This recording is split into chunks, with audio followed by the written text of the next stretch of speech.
I just wanted to start with just something that really struck me that Dina mentioned at the start, this idea of actually just the fundamentals of storytelling. And this quote of this connecting with people gives us meaning. I just think that's a really, really interesting way, because in a way, that sort of underpins this project in terms of why we did it and what we were trying to achieve. We didn't articulate it as eloquently as that, but I suppose that was kind of the idea. The context for this is it's a project that's based in Colombia, and it's a project that's specifically dealing with the Colombian armed conflict. So I just start with just a couple of facts, just so you can kind of get a sense of context in terms of what we're sort of trying to achieve here. So, in terms of research, top level statistical government kind of numbers. So this is coming from the Colombian National Center for Historical Memory. 220,000 people have died as a result of the Colombian armed conflict between 1958 and 2013. Most of them civilians, and more than 5 million civilians were forced from their homes between 1985 and 2012, generating the world's second largest population of internally displaced persons. In 2016, a peace agreement was signed between the Colombian government and the FARC, and as a result, the country is kind of now in a transitional period in terms of working kind of towards processes of post-conflict reconciliation. So it's that context for where this project effectively materialises, and why it was funded, and what we were trying to achieve, and who we were working with, and so on and so forth. So I'm going to talk about very briefly the two phases of this project that's called Desarmados, or Disarmed. So this was a project based in Colombia, based at University in Medellin. There was a number of us working on it from different disciplines. So there was people based in education, politics, sociology, history, media, and then I was kind of part of it as a kind of transmedia advisor almost. So someone who was really sort of thinking about the role of platforms and the role of media and the role of storytelling as a way of engaging with this kind of huge social, cultural, historical context of the armed conflict, particularly in terms of young people and how the conflict is now understood and how the conflict can be taught to younger people. So it was a transmedia / kind of multimedia project that really, I suppose, most broadly aims to reconstruct the cultural memory of the Colombian armed conflict, but doing so using transmedia storytelling in the first bit, and then specifically video letters in the second bit. So the transmedia bit was kind of across web, it was across animations, it was across social media, there was an app. Some of it was very low tech in terms of like classroom games and workbooks and activities and drawings and so on. We managed to get a reasonable amount of traction. So it was proposed as a pedagogical tool for the Colombian Chair of Peace in 2017. It was nominated in the Colombian Kids' Choice Awards in 2017 in terms of one of its favourite web / game categories. So as I mentioned, the aim really is to think about how can we harness the best of what transmedia storytelling, the best of telling stories across multiple media platforms. How can we take that, and also the best of what things like video letters can achieve, as a way of enabling the young people of Colombia, specifically in the city of Medellin, just because that's kind of where we were kind of based and we sort of had the resource to work with.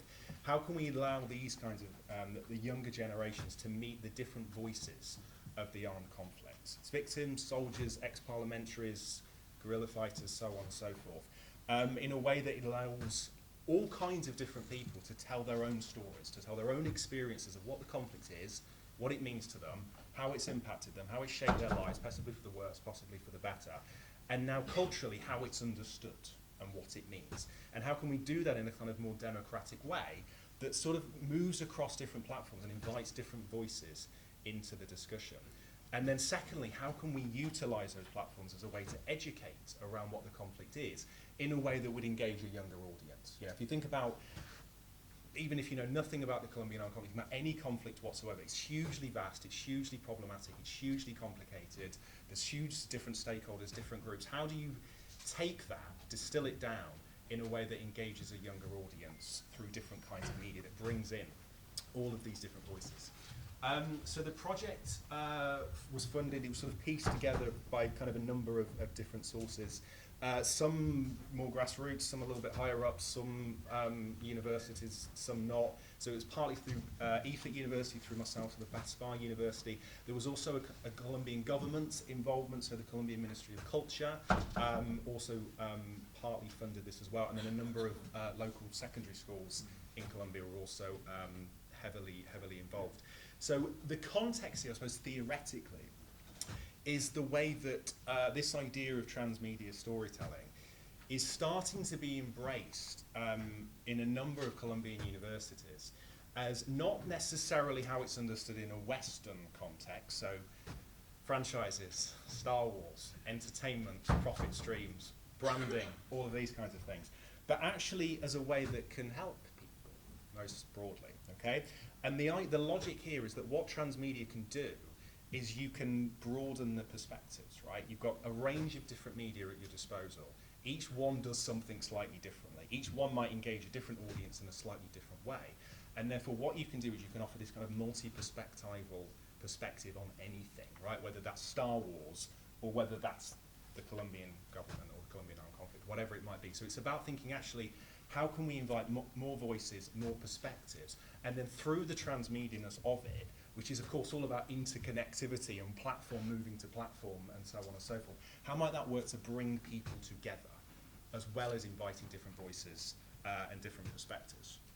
So I'll kind of discuss how the project really sort of aimed to use these ideas of storytelling through which to recognise the other, in inverted commas, in all its problematic senses after the conflict.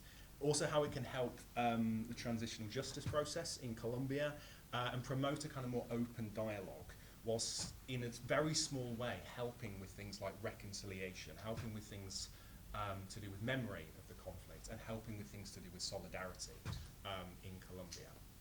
So to put it another way, transmedia storytelling in this context is about making sense of a past that for many people still doesn't make any sense.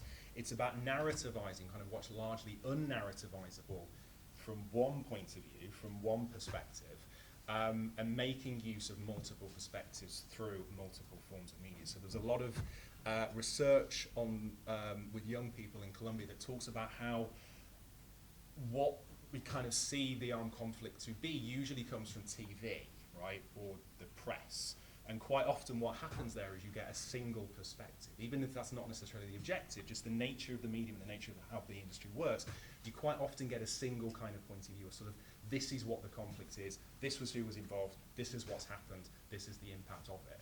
And actually what that does as an implication is create groups, and it creates fractures, and also it doesn't necessarily help with understanding if you're not part of that world. Let's say if you're 12, for example. So it's about breaking that down and thinking actually educationally, how can we use media to do better than that? So the first phase was based on research, really. So it was based on huge data gathering research that was about recording in a variety of different ways. So it might be through letters, it might be through interviews, it might be through surveys, it might be through video letters, some of them anonymous, some of them not, with a range of kind of different people in the broadest possible sense, whether it's different ages, different generations, parliamentaries, victims, so on and so forth, really sort of thinking about actually what is the conflict, what does it mean to people, not in a sort of macro level, but in a micro level, on a personal level, on a human level, what does it actually mean? And how has it shaped people's lives? Again, for the better, but usually for the worse. If someone's grandmother, for example, has been displaced from their home, how has that affected the grandchild as well as the grandmother? And what's the relationship between, let's say, the parliamentaries, the ex-guerrilla fighters, and that particular grandmother? So it was about thinking in terms of memory, but the key here is about storytelling. It was about thinking about how can we narrativize these particular things. So hence the emphasis on writing letters or recording or taking images, really thinking about this as a personal, individual story. The reason for that is that there was then a kind of process of adaptation, okay? So it was about thinking actually, how do we adapt all of these personal stories into something that makes sense as a sort of transmedia narrative, but also something that can then be used as educational resources, as a way of teaching the armed conflict to young people. So we created a kind of a range of sort of educational materials that are sort of structured through a workbook, okay? So this was about going into schools. So we managed to actually have a bit of an impact. So there's a number of schools that we kind of work with, and there was a sort of iterative process where now these educational resources are kind of embedded within the schools, and this is now kind of utilised as a way of teaching what the conflict actually is. So the way this kind of works is the workbook is a way of structuring activities in a sort of general pedagogical sense, and it's about utilising different media in different ways at strategic points to tell different stories without encouraging young people to do something, okay? So it might be go and watch a animation, for example, about something that happened in Medellin in 1984. And then it might be constructing a game that is a kind of response to that collaboratively. Sometimes it might be doing a drawing, sometimes it might be utilising an app. So it's very much about telling all of these stories in a way that slightly rethinks how it's taught, with an emphasis on broadening the perspective, an emphasis on kind of democratising how this is actually taught. So it's been utilised in 11 schools to date in terms of integrating classroom teaching. It's around 600 students that have been exposed or engaged with the project in some capacity. The research question here, I suppose, at least from my point of view, was thinking about how can this kind of multi-platform approach to communicating very personal individual stories create new ways of not just experiencing those stories, but also reshaping how they're remembered, how they're acted on, and how they're also transformed for the better. You'll see what I mean by that in a second. So in a storytelling sense, there's a number of these kind of different components, but I suppose you could say if it is a transmedia story, it starts online with this particular element of a map of the protagonist, which shows a kind of basic map of Colombia and its key cities. The idea is that you can effectively click, if this wasn't just a dodgy video image but an actual video, you can kind of click onto these different images and you get little animations that pop up where you sort of get a very sort of short history of how the conflict impacted that particular city. There's also a timeline that goes along the bottom, so you can go backwards and forwards in time and see how it impacted a particular city at a different moment in time. The key, though, is that this is the research that's underpinning this was through different points of view, different perspectives. So actually, how did it impact it from a government perspective? How did it implement it from a family's perspective or a victim's perspective? And putting all of these different perspectives together to narrativize it, and then you get options to sort of flick between the different points of view, as well as moving across different points in time. So the emphasis on this, on the individual, establishes this kind of micro narrative, or really it's about micro narratives. It's multiplying all of the narratives of what the armed conflict is, that's then extended transmedially across different parts of the site, which then moves on to different forms of media. So, for example, this then moves on to the protagonist section. So, characters, right? You can see the kind of logic that was underpinning this. It's really thinking about story world, characters, the same sort of principles you would think about any transmedia story, I suppose. Here, it's about utilising video letters that document individual reflections on the personal impact of the Colombian armed conflict. And again, you can watch and listen to these particular perspectives. So all of these videos, again, come from very different perspectives, very different voices, very different genders, and so on. And crucially, the way that this kind of works is these aren't just videos dumped on a site. The idea is that they're all in dialogue with each other in any way that any good transmedia story is. So, for example, you have people talking about their own experiences and what happened and who they met and so on and so forth. And then the next video responds directly to that last video. So obviously these two people have never met, but it's about, even if you can't see their face, and for fairly obvious reasons, some people didn't want their face to be seen, even if you don't know who they are at all, you can learn about the experience, and then you share commonalities in terms of actually what is this conflict, what has it done, culturally, socially, politically. So all of these people start to have a dialogue with each other, a conversation, and reflect and react backwards and forwards. And then that goes on, so on and so forth. So you get this kind of chain of story that kind of moves across video letter to video letter, which is, of course, all of these different points of view. And suddenly what starts to happen is people start to recognise themselves in each other. Even if, A, you can't see their face, but B, they come from a very different background, politically, so on and so forth. What we then found, which we didn't necessarily expect, was the positives that can actually come from doing that, from having this almost like transmedial chain of correspondence that moves backwards and forwards. I think there's a really interesting question about, which is, I think has come up over a lot today. In terms of storytelling, it's this question of, well, what is the story? Who is the storyteller? And then who is actually telling the story? And depending on all of those questions, you get a slightly different story each time. It's very much the same kind of idea that's underpinning this. It's like, well, what is the story of the Colombian armed conflict? That's the first thing. And if you tell it from this point of view, you're obviously going to get a very different story to if you're telling it from this point of view. But actually, if this person is telling the story in dialogue with this person's reflecting on this story, suddenly the story actually starts to be more singular than we might necessarily have thought. You know, we might feel like our own experience of something is quite individual, but actually, if you start to see the story in a chain that moves from person to person, you start to see the commonality.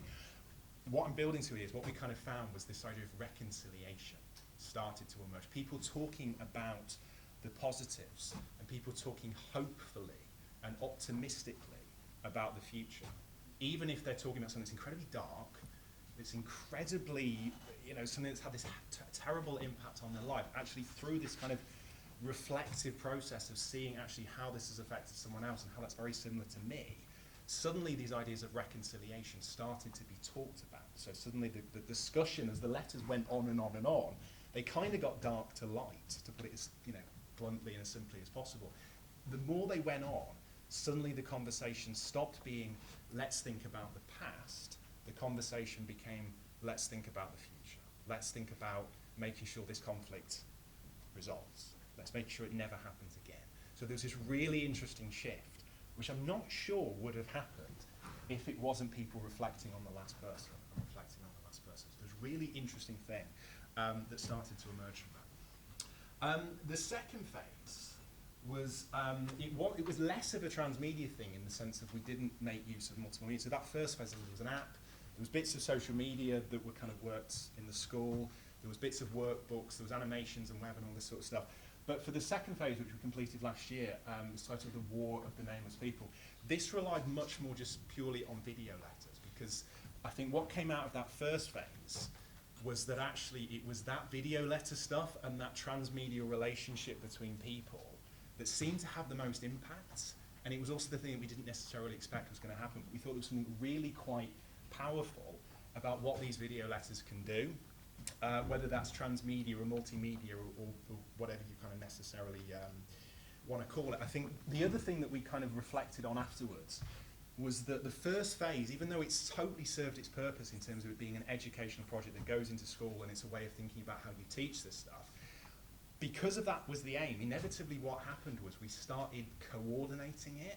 You know, originally the whole point was let's democratize this and open up all of these voices. But then in a completely contradictory sense, what we ended up doing was thinking, well, it's a transmedia story, there needs to be coordination of it, right? You need to think about how you're going to group the story and how you're going to put that task and then that bit of the story and then that bit of the story. And as soon as you start doing that, you're telling the story.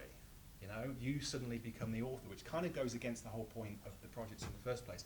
So for the second phase, it was much bigger.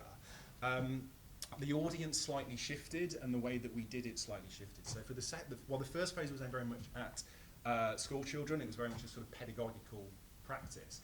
This second phase was broader, so it manifests as a website that's really takes the form of a kind of online journalistic resource, and there's a sort of photojournalism element to it as well. And this phase was about targeting teenagers who, by their own admission, haven't been affected by the conflict. So that there was a kind of criterion, kind of what we meant by that, but we were specifically interested in people, young people, but not quite, you know, school children, who hasn't been affected by this particular conflict. And what we were trying to do here was engage those kinds of people and explore what are their questions, what do they think the conflict is, what does it mean to them, what does it mean in terms of their own culture, and how can we sort of form a dialogue between these kinds of people and the FARC.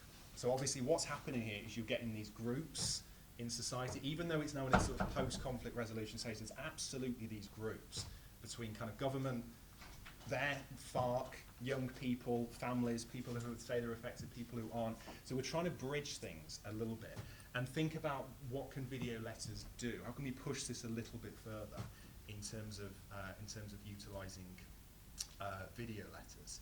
So as I said, this phase expanded beyond the classroom. It was an online journalistic resource. We engaged just over 200 ex-combatants of the FARC, so FARC, Revolutionary Armed Forces of Colombia. And it was really to show on a wider scale how this kind of interconnectivity of multimedia, transmedia storytelling practices can help re-establish bonds, I suppose, between disparate groups in a post-conflict setting, seeing whether this idea of hope and reconciliation, whether that is something that is not just maybe talked about in a few letters, but something that can actually mean something, can actually be materialized in some way. So, a quote here was Federico Montes, who's one of the territory leaders in Caqueta, where we worked primarily. More work like this is needed that attempts to foster recognition in the other, in the neighbour, and not as an enemy to overcome. And that really sums up what we were trying to achieve. You put video letters at the heart of that. Can it do that, basically? So for the production of the video letters, as I said, we focused on documenting in a very similar way to the first phase, around 200 ex-combatants of the FARC. It was based on visits to the Hector Ramirez Territorial Rehabilitation and Training Area in Caqueta, which is where one of the 26 territorial training and reintegration spaces is located. So the video letters aim to weave a sort of wider conversation between the youth, teenagers, and ex-combatants, building on these kind of earlier findings to do with media, digital storytelling, bringing people together, fostering reconciliation. So there was an attempt in this instance, even more so I think, to really humanize, to focus on the very simple idea that we all have a story to tell, and that story is incredibly engaging. And through the video letter format, it's very much about putting a face.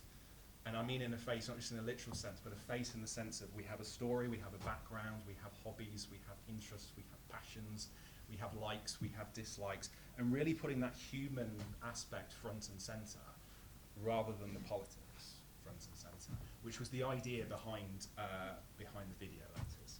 So it was about humanizing. Lots of questions were asked in terms of people's hobbies, as I say, philosophies, favorite football teams, so on and so forth. Workshops with students were held where kind of the video letters were created, and these instances it was about questions. It was about questions to the FARC. And then simultaneously workshops with members of the FARC where video letters were also created as well. And similarly, it was all about a dialogue. It was all about one video letter responding to the next, even if that was in a Q&A sense. But more often than not, it was this idea of a chain.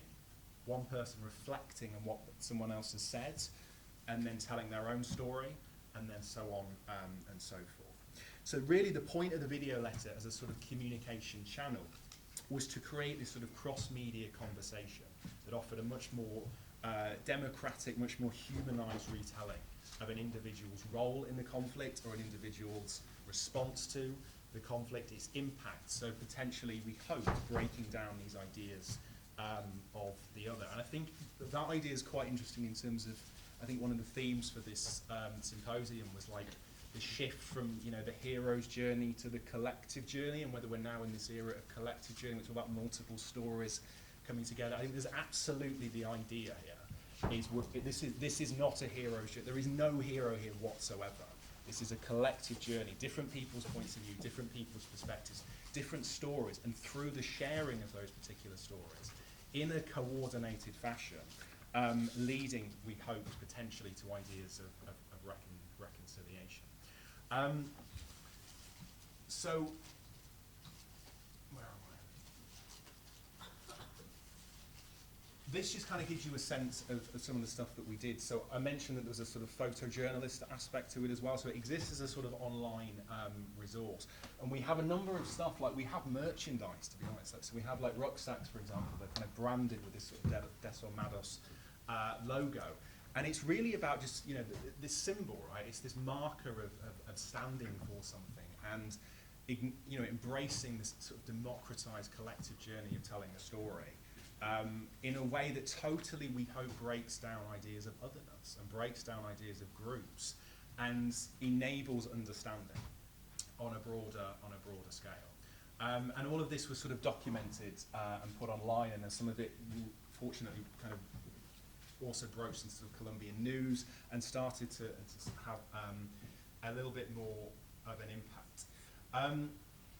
To date, particularly the educational materials, they've been utilised by around 22 teachers and 600 students. I've just got some very basic sort of top-level evaluation that we did, which I can go into more detail if you require, but I won't for time purposes. But what we found was that 86%, so this was based on the 600 students that were part of this, 86% stated in some capacity that the transmedial storytelling-ness of the format and of the materials and how they were constructed and how they were engaged with enhanced understanding of what the Colombian armed conflict was, particularly its history.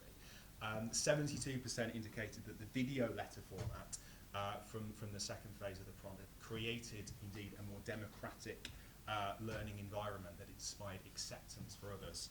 Well, just over 69% implied that the project inspired hope and positivity for Colombia's future. So again, this idea of storytelling as a way that encourages people to look forwards rather than to look back was something that we didn't necessarily anticipate, but something that absolutely came out of the project, both in the two phases. I'm not sure quite what the reason for that is. Maybe it's simply about the momentum of storytelling, but it absolutely encouraged people to look that way, positively, hopefully, rather than to look that way negatively.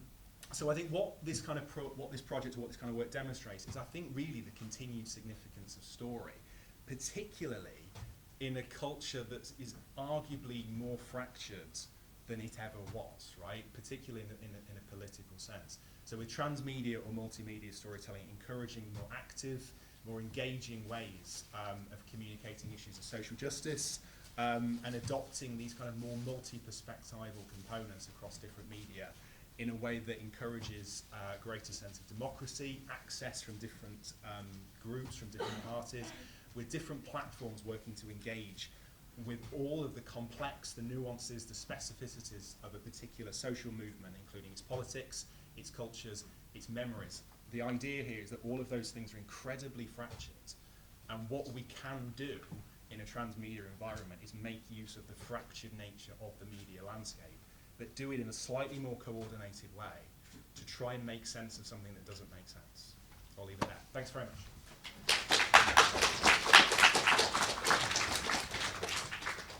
Questions? Any questions? Questions? Did you use radio, local radio? We did in the second phase. We didn't in the first phase, and the reason was simply to do with the target audience and the fact that we were working in a classroom environment, and it was thinking about how can we use different, as I said, something that was really, really low tech, like drawings and bits of paper and all that sort of stuff. But it was very much about media that works in a kind of classroom environment. So for that reason, we felt local radio perhaps wasn't kind of appropriate. For the second phase, yes, absolutely. Particularly as a sort of dissemination sort of platform, but also as a way of engaging different audiences, absolutely fed in, yeah. I'm sorry, I wanted to follow up. The grandparents, did you work with grandparents as well? Yes. Because I would have thought they were a major Yeah. framer of the story. Yeah, absolutely. And it was about, sort of thinking about generationally, how do different generations think about what the conflict is, right? Because actually it's going to be completely kind of different. And there was a bit of evaluation we did in terms of the children kind of that we worked with.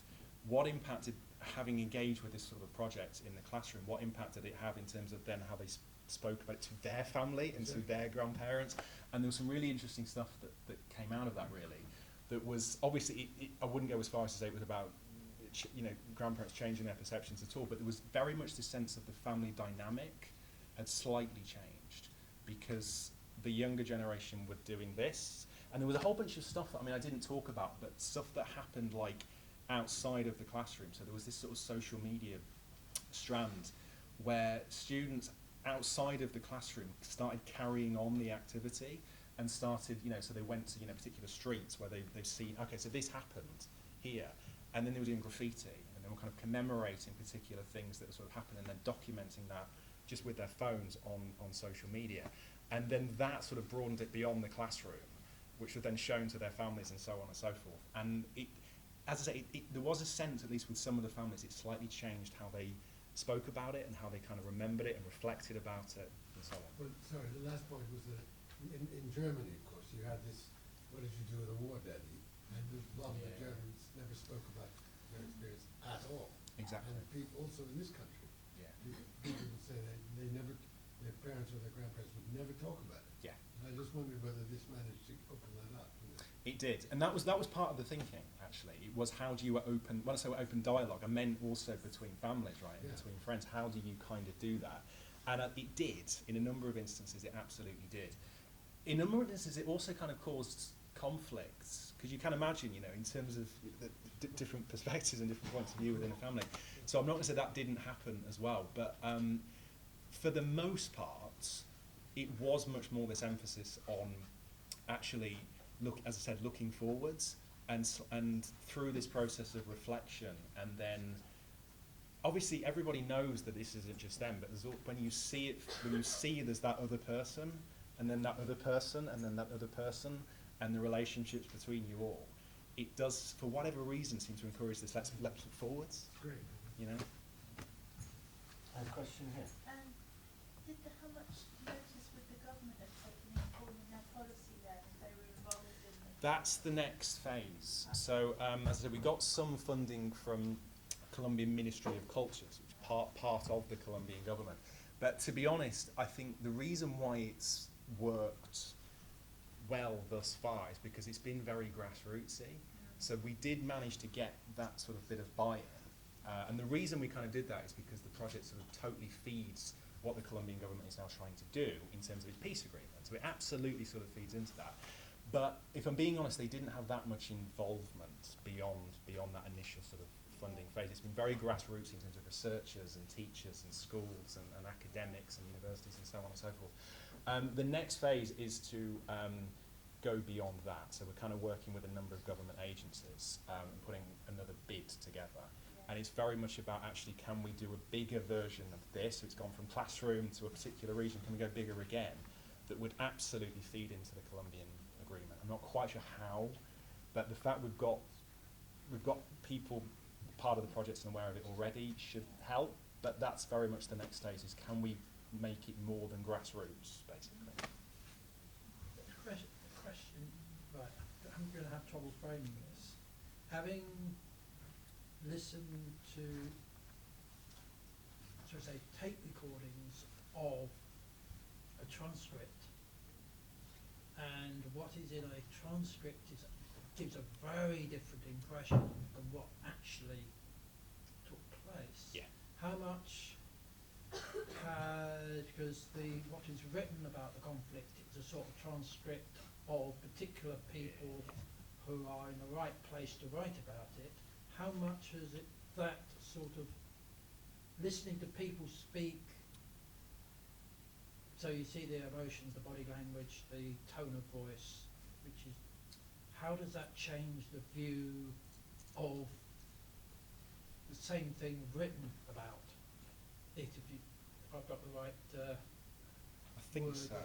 Pardon? I think so. Do you mean the difference between someone who was there and someone who was remembering it or wasn't there? Is that what you mean? The written version of the person who's there compared to the video speaking version of the person who's there, how much has it changed?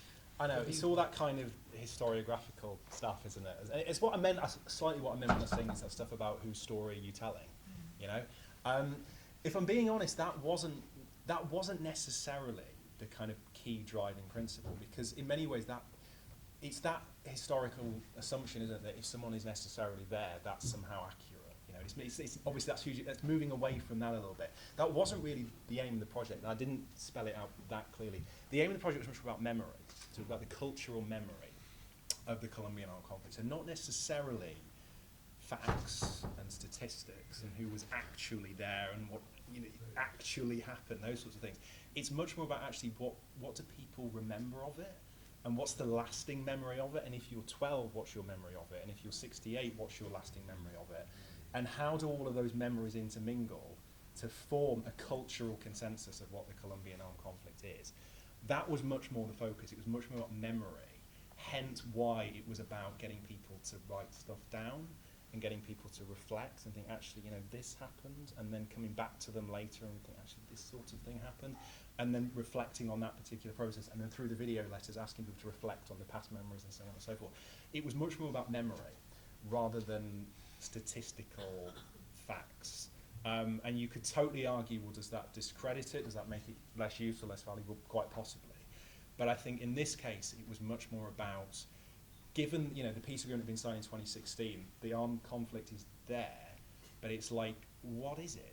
Like, actually, what is it? What is the memory of it? How is it impacted? How is it affected beyond that political perspective you see on TV of what I did at the start? 55,000 did this and 60,000 did that. It was moving beyond that and thinking much more about personal memory to try and broaden our understanding of what it is.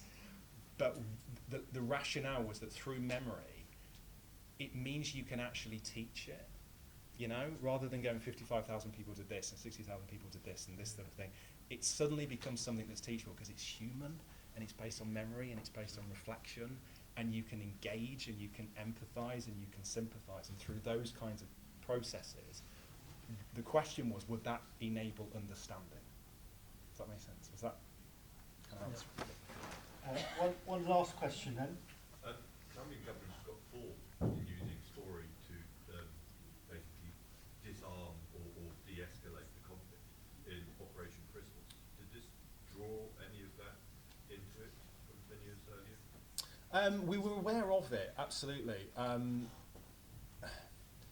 Not explicitly, no. What are you thinking in terms of particular practices? It was a very well reported and Yeah. very well executed use of story to reach out to the emotional triggers of the FARC guerrillas in the jungle to bring them back to family.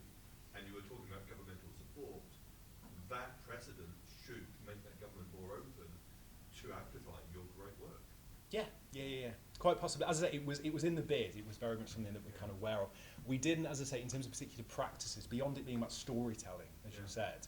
I think you're right. I think the precedent for it probably helps us enormously. But maybe you're right. Maybe that is something we should go back to in terms of whether there's lessons that we can learn, particular practices. Yeah, exactly. Yeah, that's useful. Thank you. Do you think it would work in Northern Ireland?